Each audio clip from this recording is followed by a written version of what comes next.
Trong hiênទី4គ្រប់គ្រងពេលវេលាដោយឆ្លាតវៃជាការប្រប្រៃខ្លាំងណាស់ដែលមនុស្សយើងត្រូវបានបង្កើតមកជាមួយនឹងពេលវេលាបើសិនជាគ្មានពេលវេលានោះទេមនុស្សយើងប្រៀបបីដូចជាគំនូរមួយផ្ទាំងឬរូបចម្លាក់ដែលគ្មានចលនាតែប៉ុណ្ណោះពេលវេលាគឺសំខាន់ដូចជាអុកស៊ីសែនដែលយើងដកដង្ហើមអញ្ចឹងដែរតែពេលវេលាសំខាន់ជាងអុកស៊ីសែនទៅទៀតព្រោះថាបើមានតែអុកស៊ីសែនហើយគ្មានពេលវេលានោះទេយើងក៏មិនអាចស្រូបយកអុកស៊ីសែនទាំងនោះបានដែរដូច្នេះគួរតែយើងគិតថាពេលវេលាវាជារបស់សំខាន់បំផុតដែលធ្វើឲ្យឆាកជីវិតរបស់យើងអាចមានភាពរស់រវើកបង្ហាញពីគោលបំណងប្រកបដោយឆន្ទៈនិងបដិញ្ញាចិត្តបាននឹងការបដិញ្ញាចិត្តបានយើងមិនអាចយកលុយទៅទិញពេលវេលានោះទេប៉ុន្តែយើងអាចប្រើប្រាស់ពេលវេលាដែលយើងមានប្រកបដោយភាពឆ្លាតវៃបានដូច្នេះយើងអាចគ្រប់គ្រងពេលវេលាប្រកបដោយភាពឆ្លាតវៃដោយរបៀបណាតើមានវិធីសាស្ត្រអ្វីខ្លះដើម្បីឲ្យយើងប្រើប្រាស់ពេលវេលាឲ្យមានប្រសិទ្ធភាពមានរឿងមួយទៀតដែលយើងគួរតែយល់ដឹងគឺមនុស្សអាចរងចាំពេលវេលាបានតែពេលវេលាមិនដែលរងចាំយើងនោះទេក្នុងគណៈពេលដែលយើងនៅមានពេលវេលានៅឡើយយើងគួរតែចេះប្រើប្រាស់វាឲ្យមានប្រយោជន៍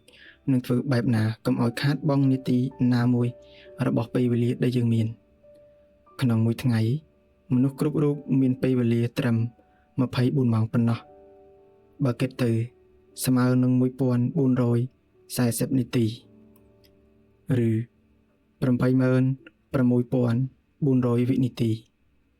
មានរបាយការណ៍ដែលស្រាវជ្រាវមួយបានបញ្ជាក់ថាមនុស្សយើងចំណាយពេល 30% ទៅ 40% ជាមួយនឹងស្ថានភាពពន្យាពេលនិងទំនាក់ទំនងដែលឥតសណ្ដាប់ធ្នាប់មានហើយការគ្រប់គ្រងពេលវេលាត្រូវតែធ្វើឲ្យស្របនិងយោងទៅតាមផែនការដែលយើងមានសម្រាប់ជីវិតតាមធម្មតាយើងមានវិធីសាស្ត្រមួយចំនួនដែលអាចជួយឲ្យយើងប្រើប្រាស់ពេលវេលាប្រកបដោយប្រសិទ្ធភាពនិងភាពឆ្លាតវៃពេលវេលាមិនអាចទិញតែអាចបង្កើតបានដើម្បីបង្កើតពេលវេលាឲ្យកាន់តែច្រើនដើម្បីបង្កើនពេលវេលាឲ្យកាន់តែច្រើនយើងត្រូវប្រើគំនិតនិងការអនុវត្តប្រកបដោយប្រសិទ្ធភាពនៅពេលដែលយើងចង់ធ្វើកិច្ចការអ្វីមួយ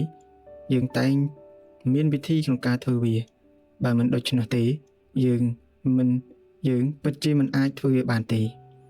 ហើយមិនមែនមានតែវិធីមួយនោះទេដែលអាចធ្វើកិច្ចការនោះទៅបានគឺវាអាចមានវិធីឬផ្លូវច្រើនដើម្បីជួយឲ្យវាអាចសម្រេចទៅបានដូចគ្នាការងារខ្លះយើងអាចសម្រេចទៅបានដោយមិនចាំបាច់ប្រើកម្លាំងសោះក៏មានភាពជោគជ័យទាំងឡាយក៏អញ្ចឹងដែរវាមិនប្រកាសថាយើងត្រូវប្រើកម្លាំងប្រើធនធានទាំងស្រុងដើម្បីបានវាមកនោះទេអ្នកត្រូវចេះបង្កើនថាមពលដែលអ្នកមានដែលទាំងនោះអាចជាថាមពលកើនទ្វេនៃការគិតការធ្វើផែនការនិងការអនុវត្តឧទាហរណ៍ងាយៗដូចជាអ្នកមិនអាចលើកដុំថ្មធំម្នាក់ឯងរួចនោះទេតែអ្នកអាចប្រើឈើវែងមួយដើម្បីគាស់វាឲ្យរំកិលទៅមុខបានដោយងាយស្រួលនិងប្រើកម្លាំងតិចអ្នកមិនមានពេលគ្រប់គ្រាន់សម្រាប់រកចំណីឲ្យសត្វទន្សាយដែលអ្នកចិញ្ចឹមនោះទេតែអ្នកអាចប្រើឲ្យក្មេងចិត្តខាងជួយរកចំណីជំនួសអ្នកបាន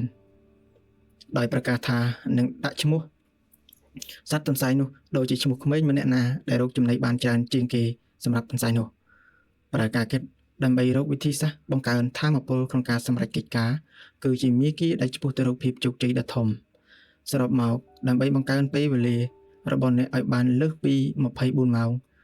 ឬអាចច្រើនជាងរាប់រយដងនោះអ្នកត្រូវប្រើការគិតដែលជាចំណុចចម្បងហើយវាជាប់ពាក់ព័ន្ធទៅនឹងការប្រើមនុស្សប្រកបដោយប្រសិទ្ធភាពក្នុងការបង្កើនពេលវេលាការប្រើយុទ្ធសាស្ត្រត្រឹមត្រូវការមើលស្ថានភាពអាកាសធាតុទីតាំងភូមិសាស្ត្រជាកត្តាបង្កើនសក្តានុពលនិងការយកប្រៀបសូមរងចាំអានសៀវភៅបន្ទាប់របស់ខ្ញុំតបខ្លាំងមួយសែនអ្នកដែលមិនអាចបំបែកបានដែលមានសេចក្តីលម្អិតអំពីរឿងនេះ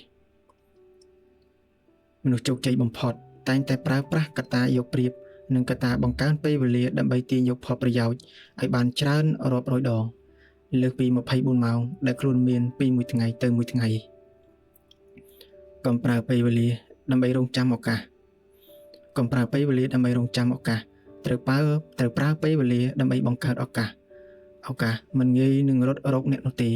មានតែអ្នកទេដែលត្រូវប្រើពេលវេលាដើម្បីបង្កើតឱកាសមានរឿងជាច្រើនកើតឡើងក្នុងលោកយើងនេះច្រើនជាងអ្វីដែលអ្នកមើលឃើញរាល់ថ្ងៃទៅទៀតនៅពេលដែលអ្នកធ្វើដំណើរតាមរថយន្តចូលឈប់ស្ដាប់បទចម្រៀងនិងលេងហ្គេមតទៅទៀតព្រោះថាមនុស្សម្នាក់ដែលអង្គុយជប់អ្នកអាចជាមិត្តល្អស្វាមីភរិយាឬភរិយាឬអាចជាដៃគូធ្វើជំនួញដ៏ល្អសម្រាប់អ្នកផងដែរអ្នកនៅមិនទាន់ដឹងទេថាអនាគតគឺមិនអាចដឹងមុននោះទេម្ល៉េះហើយអ្នកត្រូវតែបើកភ្នែកឡើងអ្នកអាចខកខានឱកាសមួយដោយសារតែអ្នករវល់ពេកក្នុងការស្ដាប់ចម្រៀងក្នុង iPod របស់អ្នកចូលរៀនសម្លឹងមើលជុំវិញខ្លួនទោះបីជាអ្នកកំពុងធ្វើរឿងសាមញ្ញដូចជាទទួលទានកាហ្វេជិះរថយន្តក្រុងឬកំពុងដើរទៅផ្ទះការជួបជាមួយមនុស្សថ្មីអ្នកអាចទទួលបានបទពិសោធន៍ថ្មីជាច្រើនហើយមិនតែប៉ុណ្ណោះវាអាចជាសកម្មភាពមួយដែលបើកឱកាសជាច្រើនដល់អ្នកការទៅជួបជុំគ្នាជាមួយមនុស្សដែលមានចំណាប់អារម្មណ៍ដូចគ្នាដូចជាក្នុងការប្រជុំសន្និបាតសិក្ខាសាលានិងវគ្គបណ្ដុះបណ្ដាលផ្សេងអ្នកក៏អាចជួបជាមួយមនុស្សដែលមានចំណាប់អារម្មណ៍ដូចអ្នកតាមរយៈ Facebook Group Twitter LinkedIn មនុស្សភាគច្រើនមិនអាក្រក់ដូចដែលអ្នកគិតនោះទេពួកគេជាមនុស្សចិត្តទូលាយហើយកំពុងស្វែងរកមិត្តថ្មីនិងទំនាក់ទំនងល្អទៀតផងចូលកុំខ្លាចក្នុងការសួរសំណួរទៅកាន់អ្នកដទៃអ្វីដែលយើងមិនទាន់ដឹងនោះគឺមិនមែនមានន័យថាយើងល្ងងឬអន់នោះទេតើអ្នកចង់ដឹងថាមិត្តខ្ញុំម្នាក់ទទួលបានការងារថ្មីមួយដោយវិធីណាដែរឬទេគឺគាត់គ្រាន់តែសួរសំណួរមួយទៅអ្នកគ្រប់គ្រងប៉ុណ្ណោះថាតើខ្ញុំអាចសមធ្វើការនៅទីនេះផងបានដែរឬទេជាការពិតបន្ទាប់ពីគាត់ធ្វើការពិចារណាហើយគាត់ក៏យល់ព្រមឲ្យមិត្តខ្ញុំចូលធ្វើការតាំងពីពេលនោះមកឃើញដែរទេថាគាត់អាចរកការងារបានធ្វើក្នុងក្រុមហ៊ុនមួយដែលមិនបានប្រកាសស្វែងរកបុគ្គលិកផងគឺគ្រាន់តែសួរអ្នកគ្រប់គ្រងនៅទីនោះប៉ុណ្ណោះអ្នកអាចសុំឲ្យគេជួយដោយពាក្យគួរសមហើយត្រូវយល់ថាមនុស្សគឺមិនមែនជាបិសាចដែលយើងត្រូវតែខ្លាចនោះទេហើយមនុស្សភាគច្រើនគឺចិត្តល្អនិងមើលលោកក្នុងផ្លូវល្អជាទូទៅយើងគ្រាន់តែត្រូវចេះសួរនិងសុំតាមរយៈវិធីមួយដែលត្រឹមត្រូវប៉ុណ្ណោះម្យ៉ាងទៀតចូលកុំខ្លាចក្នុងការសាកល្បងវិធីសាស្ត្រផ្សេងដើម្បីទទួលបានឱកាសនៅប្រទេសខ្លះដូចជាប៊ុលហ្គារីការបង្កើត blog គឺជាកិច្ចការមួយធម្មតាទៅហើយគឺมันអាចរកប្រាក់ចំណូលពីរឿងនេះបានទេតែនៅក្នុងស្រុកខ្មែរមនុស្សភាគច្រើនមិនទាំងដឹងថាអ្វីទៅជា blog ហើយនៅពេលអ្នកនិយាយថាអ្នកចង់បង្កើត blog មនុស្សមួយចំនួនអាចសើចអ្នកព្រមទាំងយល់ថាការងារនេះវាលំបាកខ្លាំងទៀតផងគេមិនដឹងថាការបង្កើត blog គឺមានភាពងាយស្រួលនិងអាចរកប្រាក់ចំណូលបានច្រើនជាងការងារដែលមិត្តភ័ក្តិទាំងអស់កំពុងតែធ្វើគុណនឹង5ឬ10ដងបើសិនជាធ្វើវាតាមផ្លូវត្រូវពេលវេលាមិនជាប់ពាក់ព័ន្ធនឹងវាសនាពេលវេលាជារបស់ចាំបាច់សម្រាប់ផ្ដល់ភាពមានបានក៏ដូចជាភាពជោគជ័យរបស់ដល់អ្នក